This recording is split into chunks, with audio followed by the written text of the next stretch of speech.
YouTube channel. आज का जो मेरा टॉपिक है वो यूएस के रिलेटेड है, how to get US B2 visa. कि यूएस का जो टूरिज्म वीज़ा है, टूरिस्ट वीज़ा जो है, जिसे हम मेडिकल पर्पस के लिए भी जो कैटेगरी सिलेक्ट करते हैं, वो B2 है। How to get B2 visa without any refusal के। जो टूरिज्म वीज़ा या मेडिकल इमरजेंसी वीज़ा जो है, हम बगैर किसी रिफ्यूज़ल के जो कैसे हासिल कर सकते हैं विदाउट एनी रिफ्यूज़ल। और इस वीडियो के अंदर मैं आपको थोड़ी सी ब्रीफली कुछ चीज़ें एक्सप्लेन करूंगा कि हमने B2 वीज़ा के लिए कौन कौन सी चीज़ें जो है वो सिलेक्ट कंपलसरी हैं, उनके अकॉर्डिंग जो है हमने अपना इंटरव्यू अटेंड करना है, उसके अकॉर्डिंग जो है हमने अपना DS-160 फिल करना है, उसके अकॉर्डिंग ही जो है हमने अपनी बैंक स्टेटमेंट करनी है। First of all I will discuss medical emergency के B2 की जो मेडिकल इमरजेंसी होता है, ये कौन सी कैटेगरी है? B2 वीजा कैटेगरी है। And tourism is also B2 category. To first of all I will discuss medical emergency.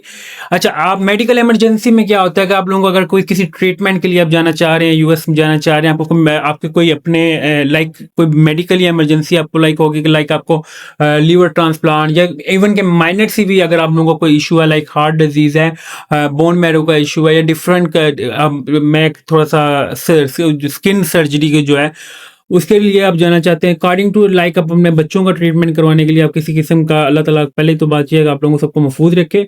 पर अगर आपको किसी भी ट्रीटमेंट के लिए वहाँ पे जाना पड़ता है तो आपको इसके कौन कौन से डॉक्यूमेंट्स रिक्वायर्ड होते हैं, और हमने ये यूएस का वीज़ा जो है वो कैसे हासिल करना है बगैर किसी refusal. First of all you will apply for appointment कि आप किसी कोई पहले से आप हॉस्पिटल सेलेक्ट करते हैं। Then after your hospital selection आप कम्युनिकेट करते हैं कि हमें जो है हम अपने ट्रीटमेंट अपने बच्चे का ट्रीटमेंट करवाना चाहते हैं, या अपना ट्रीटमेंट करवाना चाहते हैं, या किसी भी अपने पेरेंट्स का करवाना चाहते हैं, या किसी फैमिली मेंबर का करवाना चाहते हैं। आप उनको ब्रीफली जो एक्सप्लेन करते हैं। देन आप हॉस्पिटल की तरफ से आपको आता है प्रपोजल लेटर। प्रपोजल लेटर के अंदर क्या होता है? प्रपोजल लेटर के अंदर ये होता है कि each and everything mention in proposal letter. उसके अंदर आपको टोटल कॉस्ट बताई जाती है कि आपने इस डेट को हम आपको अपॉइंटमेंट दे सकते हैं, ये इतनी इतनी कॉस्ट आएगी, और मे भी जो है इसके अकॉर्डिंग जो है आपको कॉस्ट जो है वो कम ज़्यादा भी हो सकती है।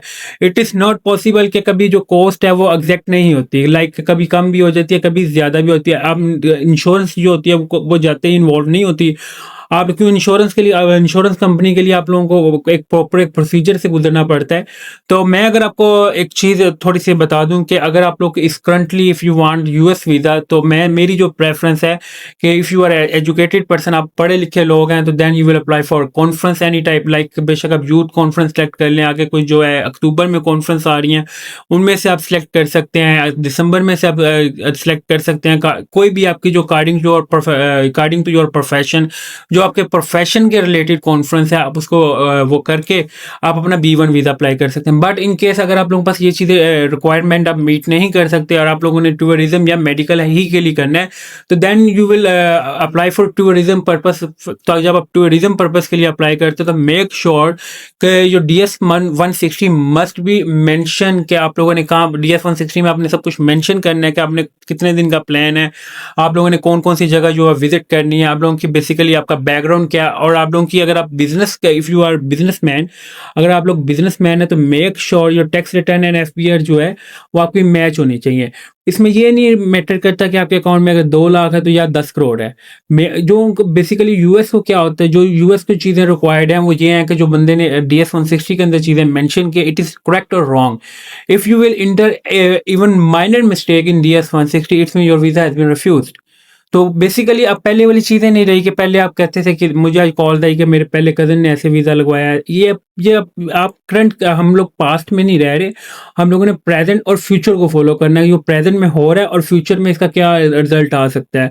I will not discuss in this video कि हमने पास्ट में क्या हुआ, जो कल गुजर गया आप उस चीज़ को ना करें। According to new US rule and regulation, if you want tourism visa तो make sure your home country ties must. Home country ties में क्या आ सकता है कि लाइक आपके पास कोई आपकी फैमिली है, आपके जॉब है, आप लोगों की जो है प्रॉपर्टी डॉक्यूमेंट्स हैं, ये चीज़ें वो हैं, और आपकी डिक्लेरेशन है। ये इनको कैसे पता लगता है कि आप लोग के पास इतना एसेट है? वो आपकी यूएस एम्बेसी जो है उनके पास एक्सेस होती है, आपकी FBR की होती है, आपकी नादरा की एक्सेस होती है, वो वेरीफाई कर लेते हैं। एक चीज़ तो ये होगी। दूसरी चीज़ ये होगी कि आप लोगों के जो नादरा का रिकॉर्ड होता है ही विल चेक। एम्बेसी जो उसका जो एम्बेसडर होता है वो ही और शी विल चेक, उसमें आप लोग अगर कहें ना कि वो स्टेटमेंट नहीं देखते या स्टेटमेंट इतनी मैटर भी नहीं करती, बट आपकी एफबीआर की जो टैक्स रिटर्न है वो आपकी मैच होनी चाहिए जो आप लोगों ने अगर आप लोगों ने किया हुआ है।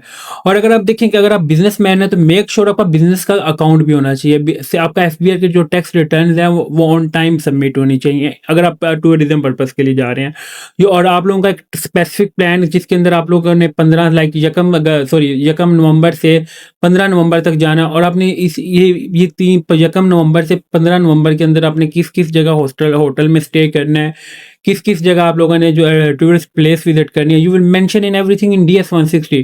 अकॉर्डिंग टू योर डीएस 160 जो है आप लोगों से इंटरव्यू क्वेश्चन आंसर होते हैं। आपका जो आंसर वो एम्बेसडर जो होता है वो इंटरव्यू में जब आपसे क्वेश्चन करता है वो अकॉर्डिंग टू योर डीएस 160 होते हैं। In case you have mistake in DS 160 तो देन आप लोगों ने क्या करना होता है कि अपना रीट एप्लीकेशन को जो है अपॉइंटमेंट से पहले आप रीट्राइव करके अगेन सबमिट कर सकते हैं। आप अपना न्यू जो फॉर्म है उसको अपना डीएस 160 को जो है आप पोर्टल पे अपडेट कर सकते हैं, एक चीज़। दूसरी चीज़ अगर मैं बात करूँ तो उसमें एजुकेशन है। If you are a educated person, you make sure you will mention in everything कि आप लाइक आप लोगों का ग्रेजुएशन है, आपने साथ के साथ कोर्स किया कैसे, लाइक मैंने पीएमपी की अगर मैं बात करूं या प्रोजेक्ट मैनेजमेंट की बात करूं, प्रोजेक्ट मैनेजमेंट इस एमफिल और पीएचडी डिग्री, पीएमपी इस कोर्स प्रोजेक्ट मैनेजमेंट प्रोफेशनल जिसे हम कहते हैं, ये आपने जितने भी कोर्सेज किए हुए हैं, आपने कोई रिसर्च वर्क किया हुआ है, you will mention in DS 160। And if you are currently doing business, अगर आप बिजनेस करंटली कर रहे हैं और प्रीवियस में आप अगर जॉब कर रहे हैं तो यू विल मेंशन क्या ये प्रीवियसली मैं 2 जगह जॉब छोड़ी है, 3 जगह जॉब छोड़ी है, करंटली आपने स्टेटस अपना मेंशन करना है। Then you will also mention का लाइक आप प्रीवियस जॉब आप अपने आफ्टर एजुकेशन जो है, आफ्टर अडल्ट जो है, अगर आप लोगों ने चले एजुकेशन नहीं है तो अगर आप when you will come in business field उससे पहले आपकी क्या रिक्वायरमेंट थी, आपकी पहले चीजें क्या थी, आपने वो चीजें जो है वो इंटर करनी है। तीसरी चीज है अगर आप लोगों की कोई ट्रैवल हिस्ट्री है लास्ट 5 ईयर की या 10, वो लास्ट 5 ईयर के पूछने पर आप लोगों को अगर कभी भी है यू विल मेंशन कि भाई मेरी ये ट्रैवल हिस्ट्री है और ये इशू है मेरा, और ये मैंने अगर आपने एनजीओ में भी किया work you will also mention. और एक चीज मैं आपको थोड़ा सा इसमें ब्रीफली एक्सप्लेन कर दूं कि आपने जो डीएस 160 के अंदर सोशल मीडिया अकाउंट्स हैं वो कौन से यूज करने हैं। आपने ओनली नेम नहीं यूज करना, you will use your URL link. URL link क्या होता है, आप लोगों ने अपना पहले अकाउंट ओपन करना है, देन आपने उसको क्या करना है, उसका लिंक जो कॉपी करके लाइक इंस्टाग्राम का कर रहे हैं, फेसबुक का कर रहे हैं, वेबसाइट का कर रहे हैं, you will mention in website in everything कि आप लोग क्या कर रहे हैं। उसके अंदर आपने लिंक जो आपने इंटर करना है, अपने फोन नंबर करेक्ट करना है, ईमेल करेक्ट प्रोवाइड करनी है। अगर आप लोगों के पास 3 ईमेल हैं, 4 ईमेल हैं, 2 हैं, 3 हैं, you will mention everything in DS 160। But currently I will prefer currently nowadays I will prefer you will apply for if you medical emergency visa first, second I will prefer B1 visa. B1 में आप कोई भी conference book कर लें, कोई भी किसी conference का इनविटेशन लेटर ले लें, किसी कंपनी से स्पॉन्सर ले लें वहां से कि अगर आपके पास बैंक स्टेटमेंट, आपके पास डॉक्यूमेंटेशन का इशू है, then you will contact for any US company, US की आप बैंक स्टेटमेंट ले लें, यू विल उसके साथ काम कर लें, कोलैबोरेट करें, रिमोटली वर्क करें, I hope you will get visa. It is not difficult. ये यूएस का वीज़ा आपका इवन के दुबई से इजी वीज़ा है। बस मेक श्योर क्या होता है कि आप लोगों का सबसे बड़ा ड्रॉबैक आता है आप लोगों के पास अवेयरनेस नहीं होती। आप लोग you will follow for agents और consultant, you will not follow for if agent and consultant if you want success in your life. अगर आप लोग किसी एजेंट या कंसल्टेंट को फॉलो करेंगे तो जहाँ पे आप आज खड़े हैं सेम वैसे ही 10 साल बाद भी आप इधर ही होंगे अगर आप किसी पे डिपेंडेंट रहेंगे।